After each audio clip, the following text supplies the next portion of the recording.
क्या आप कभी कभी इन सवालों से परेशान होते हैं? क्या आप अपने काम से प्यार करते हैं? क्या आप दावा कर सकते हैं कि आप अपने करियर में सफल हैं? क्या आप मानते हैं कि खुशी की चाबी अपने पैशन का पीछा करने से मिल सकती है?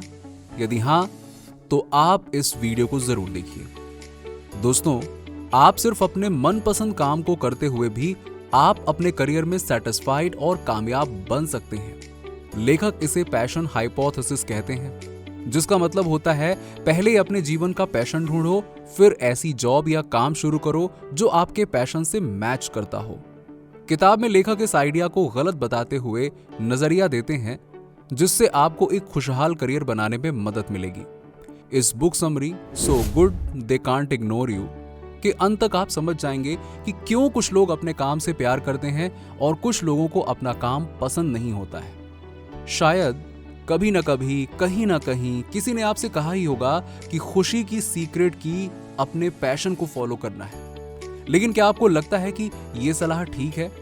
अगर ऐसा है तो क्यों स्टीव जॉब्स ने दुनिया की सबसे कामयाब कंपनी बनाई, जबकि वो एक ज़ेन मास्टर बनना चाहते थे?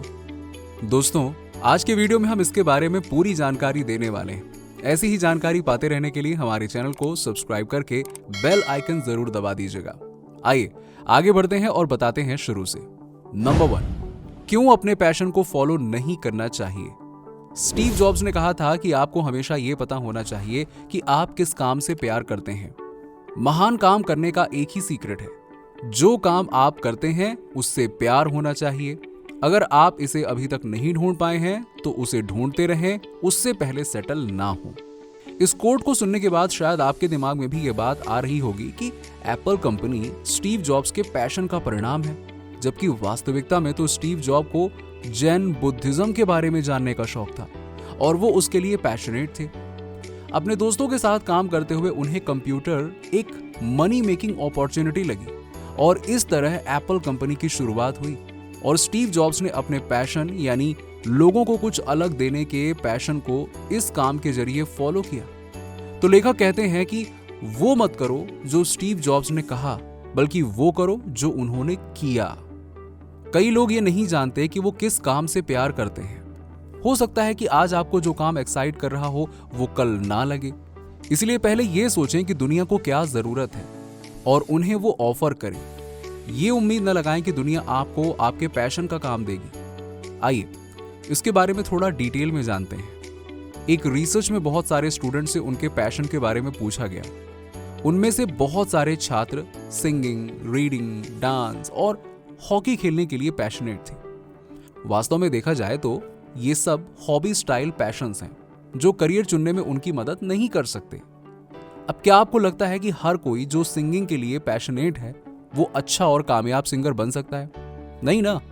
ऐसे में इस तरह के पैशन में करियर बनाना रेयर है, इसलिए आपको एक रिलेवेंट पैशन को फॉलो करने की जरूरत है। नंबर 2, इतने अच्छे बने कि कोई भी आपको इग्नोर ना कर सके। आमतौर पर 2 तरह के माइंडसेट होते हैं। Number 1, craftsman mindset. Number 2, passion mindset. Number 1, craftsman mindset ये फोकस करता है कि आप अपने काम में कितनी वैल्यू दे रहे हैं, जबकि पैशनेट माइंडसेट ये सोचता है कि जॉब मुझे क्या ऑफर कर रही है, क्या मुझे इसमें कंफर्ट फील हो रहा है। क्राफ्ट्समैन माइंडसेट क्लैरिटी में रहता है कि आगे क्या करना है, जबकि पैशन माइंडसेट कंफ्यूजन क्रिएट करता है।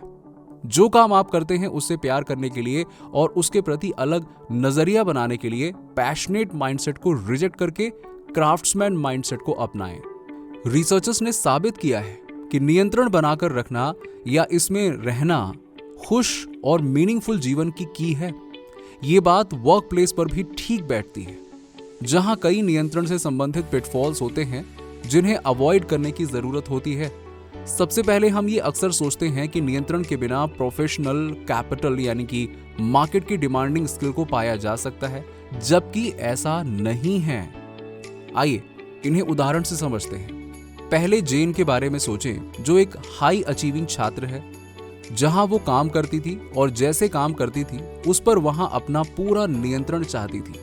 इसे पाने के लिए उन्होंने एक ट्रैवल ब्लॉग की शुरुआत की, ताकि अपने वर्ल्ड ट्रिप के सपने को पूरा करने के बारे में जानकारी हासिल करके उसे लोगों के साथ में शेयर करे और ब्लॉग से पैसे कमाकर ट्रिप के लिए जोड़ सके।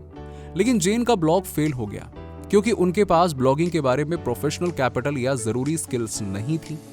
यहां तक कि उन्होंने ये भी प्लान नहीं किया था कि अपने ब्लॉग की तरफ रीडर्स को कैसे अट्रैक्ट करना है और उसे मोनेटाइज कैसे करना है। दूसरा उदाहरण रियान के बारे में सोचें, जो अपने काम पर नियंत्रण पाने के लिए अपना खुद का फार्मिंग प्रोडक्ट का बिजनेस शुरू करना चाहते थे। हालांकि उन्हें खेती के बारे में कोई एकेडमिक जानकारी नहीं थी, इसीलिए बिजनेस शुरू करने से पहले उन्होंने फार्मिंग, फसल, उन्हें बेचने और प्रॉफिट कमाने के बारे में जरूरी प्रोफेशनल कैपिटल हासिल की और फिर अपने बिजनेस की शुरुआत की। इस प्रोफेशनल कैपिटल ने उन्हें रेड फायर फार्म के बिजनेस को फायदेमंद बना दिया। क्राफ्ट्समैन माइंडसेट हर प्रोफेशन में फायदेमंद होता है, क्योंकि ये आपको प्रोफेशनल स्किल सीखने और उसमें मास्टर बनने के लिए मोटिवेट करता है, ताकि आप पर्पसफुल एक्टिविटीज को प्रैक्टिस करके इन स्किल्स को डेवलप कर सकें। ये अच्छी चीज है, क्योंकि रेयर और यूनिक स्किल्स वाले लोगों की डिमांड ज्यादा होती है और ऐसे एम्प्लॉय अपने काम में नियंत्रण के साथ क्रिएटिव काम कर पाते हैं। इस तरह से काम को करने के लिए सप्लाई और डिमांड मार्केट में अगर आप वैल्यूएबल और रेयर बनना चाहते हैं, तो आपको रेयर, यूनिक और वैल्यूएबल स्किल्स डेवलप करने की जरूरत है। ये स्किल ही करियर कैपिटल कहलाती है। ये ऐसी स्किल्स हैं जो दूसरों से आपको अलग बनाती हैं। जब क्राफ्ट्समैन माइंडसेट डेवलप करना इतना जरूरी है, तो आइए जानते हैं कि इसे कैसे डेवलप करें। Deliberate practice career capital skills को डेवलप करने की है। इसके लिए आउटलायर्स किताब में लेखक मैलकॉल्म ग्लैडवेल 10,000 घंटे के रूल को बताते हैं, जिसके अनुसार आपको किसी भी स्किल में मास्टर करने के लिए 10,000 घंटे की प्रैक्टिस की जरूरत है। डेलिब्रेट प्रैक्टिस उस काम की गहरी जानकारी देती है और उसमें एडवांस लेवल का इंसान बनाती है। डेलिब्रेट प्रैक्टिस को डेवलप करने के ये 5 तरीके हैं। तरीका नंबर 1, ये तय करें कि आप किस तरह के कैपिटल मार्केट में हैं। 2 तरह की कैपिटल मार्केट होती है। Number 1 winner take all, number 2 auction. Winner take all script writing, blogging आदि है, जहां स्किल जैसे कि राइटिंग एबिलिटी की जरूरत होती है, जहां डिमांड कम होती है और सप्लाई ज्यादा होती है। इसीलिए एक ही पोस्ट के लिए कई लोग आपस में compete करते हैं, जबकि ऑक्शन में इंसान मार्केट की डिमांड को देखते हुए उसके अनुसार सप्लाई करता है। उदाहरण के लिए गूगल ने लोगों की जरूरत को समझते हुए यूट्यूब कंपनी को अक्वायर किया और सबके लिए फ्री वीडियो अपलोड प्लेटफॉर्म बना दिया। इससे लोगों को वैल्यू मिलने लगी और गूगल प्रॉफिट कमाने लगा। नंबर 2, अपने कैपिटल टाइप का पता लगाएं। अपनी मार्केट को आइडेंटिफाई करने के बाद इंश्योर करें कि डिमांड को पूरा करने के लिए किन स्किल्स की जरूरत है। नंबर 3, अपने गुड गोल को परिभाषित करें। अपने गुड गोल के बारे में क्लियर रहें। राइटर के लिए उसका गुड गोल राइटिंग क्वालिटी को अच्छा बनाने के लिए सीरियसली काम करना हो सकता है। तरीका नंबर 4, स्ट्रेच करें और ग्रो करें। अपनी चुनी हुई स्किल को तय करने के बाद उसके लिए डेलिब्रेट प्रैक्टिस करना शुरू कर दें। ऐसा करने से आप अपने कंफर्ट जोन से बाहर निकलकर उस काम के बारे में नए पहलुओं को जानेंगे। कुछ समय की प्रैक्टिस के बाद शायद लग सकता है कि मैं अच्छा कर रहा हूं। ऐसे में फीडबैक जरूर लेते रहें, ताकि अपनी ग्रोथ की एक्चुअल जानकारी मिलती रहे। नंबर 5, धैर्य रखें। धैर्य रखें कि स्किल को अक्वायर करना एक दिन का काम नहीं है। इसके लिए लगातार कई महीनों की कंसिस्टेंट मेहनत की जरूरत होती है। इसीलिए अपने काम में एक्सीलेंट बनने तक धैर्य बनाए रखें। जो लोग पैशन माइंडसेट के होते हैं, वो इस तरह के सवाल का जवाब ढूंढने में लगे रहते हैं, मैं सच में क्यों चाहता हूं। इसका मतलब वो हमेशा बैक ऑफ द माइंड ये सोचते हैं कि क्या जो काम मैं कर रहा हूं वो ठीक है। वो ये मानते हैं कि उनके काम को उन्हें खुश और सेटिस्फाई महसूस करवाना चाहिए, और अक्सर उन चीजों पर ध्यान देते हैं जो अपने काम में पसंद नहीं करते हैं। इसका परिणाम ये होता है कि उनका सेटिस्फैक्शन लेवल कम होने लगता है। जबकि क्राफ्ट्समैन माइंडसेट लोग ये सोचते हैं, अपने काम में मैं अपनी वैल्यू कैसे जोड़ सकता हूं, मैं अपने काम को जल्दी कैसे कर सकता हूं, इसकी क्वालिटी को कैसे बढ़ा सकता हूं, कैसे मैं इस काम में ज्यादा लोगों के लिए इस काम को कर सकता हूं। इस माइंडसेट के लोगों का यह मानना है कि इससे फर्क नहीं पड़ता कि मैं किस इंडस्ट्री में काम कर रहा हूं, कामयाबी हमेशा क्वालिटी में छुपी होती है। नंबर 3, अब ये समझते हैं कि नियंत्रण क्यों जरूरी है। स्किल सीखकर सही मार्केट में देने के बाद उसे नियंत्रण करने की जरूरत है। कंट्रोल क्वालिटी के द्वारा आप मीनिंगफुल जीवन बना सकते हैं। ड्राइव किताब में बताई हुई एक स्टडी के अनुसार जो बिजनेसेस अपने एम्प्लॉयज को नियंत्रण करने की परमिशन देते हैं वो उनकी तुलना में तेजी से ग्रो होते हैं जो ऐसा नहीं करने देते। लेकिन आमतौर पर दो तरह के ट्रैप्स होते हैं जिनमें लोग कंट्रोल देते हुए फंस जाते हैं। पहला कंट्रोल ट्रैप है पर्याप्त करियर कैपिटल के बिना ज्यादा नियंत्रण देना खतरनाक हो सकता है। उदाहरण के लिए आपने नया बिजनेस शुरू किया और उसका पूरा नियंत्रण आपके ही पास है, लेकिन लोगों को ऑफर करने के लिए कोई वैल्यू ही नहीं है। ऐसे में आप लोगों को ना तो कुछ वैल्यूएबल दे पाएंगे और ना ही रिटर्न में उससे फाइनेंशियल बेनिफिट बना पाएंगे और अंत में फेल हो जाएंगे। दूसरा कंट्रोल ट्रैप है जब दूसरों को जरूरत से ज्यादा कंट्रोल दे देते हैं। इसे अवॉइड करने के लिए सही समय पर एक्शन लेना जरूरी है और काम में अपना नियंत्रण बनाए रखना जरूरी है। नंबर 4, कैसे छोटे लक्ष्य बनाए जाएं, लेकिन उसके लिए बड़े एक्शन लें और मिशन के इंपॉर्टेंस को समझें। ये रूल इतना जरूरी है कि आप इसे इग्नोर नहीं कर सकते। ये मिशन के बारे में है। मिशन एक ऐसा फैक्टर है जो हमें अपने गोल के लिए मोटिवेट करता है और कमिटेड बना देता है, आपका बेस्ट देने के लिए इंस्पायर करता है। अच्छा करियर बनाने के लिए मिशन एक जरूरी फैक्टर है। मिशन बनाने से पहले आपको उसे पाने के लिए जरूरी स्किल्स हासिल करनी होंगी, नहीं तो आपका मिशन फेल हो सकता है। इसके लिए छोटे छोटे स्टेप्स लेकर आप अपनी काबिलियत के बारे में अवेयर हो सकते हैं और उसे ग्रो कर सकते हैं। अगर आपके पास करने के लिए कोई टास्क है तो आप ज्यादा मोटिवेटेड महसूस करेंगे। वो लोग जिनके पास अपने काम में यूजफुल और मीनिंगफुल पर्पस होते हैं वो अपने काम से ज्यादा सेटिस्फाई रहते हैं और अपने काम को अच्छी तरह से हैंडल करते हैं, चाहे स्ट्रेस कंडीशन ही क्यों ना हो। उदाहरण के लिए पार्डेस सवेती एक हार्वर्ड यूनिवर्सिटी बायोलॉजिस्ट थी। उन्हें मॉडर्न कंप्यूटर टेक्नोलॉजी के इस्तेमाल से पुरानी बीमारियों का इलाज ढूंढने का काम दिया गया। हालांकि वो एक ऐसी फील्ड में काम कर रही थी जिससे माइंड प्रेशर बढ़ने के चांसेस बढ़ जाते हैं, लेकिन काम में मीनिंगफुल पर्पस ने उन्हें अपने काम को एंजॉय करने का मौका दिया और उससे जुड़ी दूसरी भी क्रिएटिव एक्टिविटीज करने की एनर्जी दी।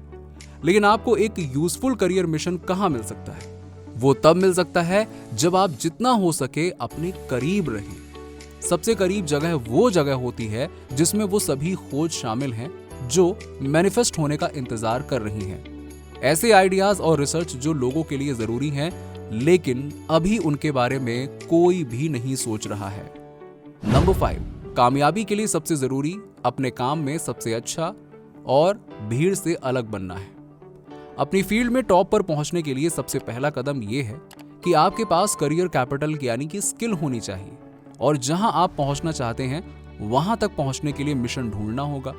लेकिन जब आप मिशन ढूंढ लेते हैं तो ये सवाल दिमाग में जरूर आता होगा कि अपना मिशन पूरा कैसे करना है। आइए इसे समझते हैं। क्या आपने पुरानी कहावत सुनी है, the Rome empire was not build in a day, यानी कि रोम एम्पायर एक दिन में नहीं बना था। ऐसा ही करियर के साथ भी है। छोटे प्रोजेक्ट्स के साथ आगे बढ़ें। करियर मिशन को पूरा करने के लिए शुरुआत में ही बड़े कामों के साथ अपने मिशन को जल्दी से पूरा करने के बजाय छोटे छोटे प्रोजेक्ट्स के साथ आगे बढ़ें। ऐसे प्रोजेक्ट्स के साथ आगे बढ़ें जिन्हें एक बार में या कम से कम समय में पूरा किया जा सकता है। छोटे छोटे गोल्स बनाएं जिन पर कुछ दिनों या महीनों की मेहनत से मन चाहे परिणाम मिल जाएं, ताकि आपको अंदाजा मिल सके कि उन कामों में आगे चलकर कैसे सफल हो सकते हैं। अपने लेवल को बढ़ाने के लिए छोटे लेकिन इफेक्टिव स्टेप्स को पूरा करने की कोशिश करें और अगर आप असफल हों तो उनसे सीखें और सुधार करते हुए आगे बढ़ें। अंत में मिशन को सफल बनाने के लिए फाइनल लक्ष्य पूरी तरह से क्लियर होना चाहिए। इसका मतलब है टीम के सभी लोगों को मिशन का फाइनल लक्ष्य पता होना चाहिए और उनमें लक्ष्य को पूरा करने की मजबूत इच्छा शक्ति होनी चाहिए। आइए जिलेज के उदाहरण से इसे समझते हैं। जिलेज एक कंप्यूटर प्रोग्रामर थे जो एक open source artificial intelligence program बनाना चाहते थे ताकि लोग उस पर आसानी से कोडिंग लिखकर प्रैक्टिस कर सकें। यह प्रोजेक्ट वैल्यूएबल और अट्रैक्टिव था, इसीलिए इसे बनाने के बाद उन्होंने लोगों को इसके बारे में ज्यादा से ज्यादा बताया। नए नए स्टेज पर जाकर वो इसके बारे में बात करते ताकि जो इसमें इंटरेस्ट रखने वाले लोग हैं उन्हें कोडिंग करने के लिए एक प्लेटफॉर्म मिल सके।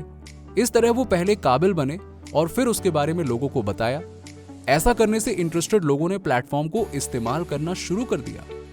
तो अब आप जान चुके हैं कि कैसे क्राफ्ट्समैन माइंडसेट को अपनाकर आप इतने अच्छे बन सकते हैं कि कोई भी आपको इग्नोर नहीं कर सकता है। काबिल बने, अपने मिशन को ढूंढें, उसे पाने के लिए जरूरी स्टेप्स का पालन करें और भीड़ से अलग पहचान बनाएं। तो दोस्तों, आपने ऐसा बनने का तरीका जाना जिससे कोई भी आपको इग्नोर नहीं कर सकता है। दोस्तों, आपके क्या विचार है इस वीडियो के बारे में, हमें कमेंट सेक्शन में कमेंट करके जरूर बताइए। अगर वीडियो अच्छा लगा हो तो लाइक करने के साथ साथ अपने दोस्तों और रिश्तेदारों के साथ में जरूर शेयर कर दें, और ऐसी ही जानकारी पाने के लिए हमारे चैनल को सब्सक्राइब करके बेल आइकन जरूर दबा दीजिएगा।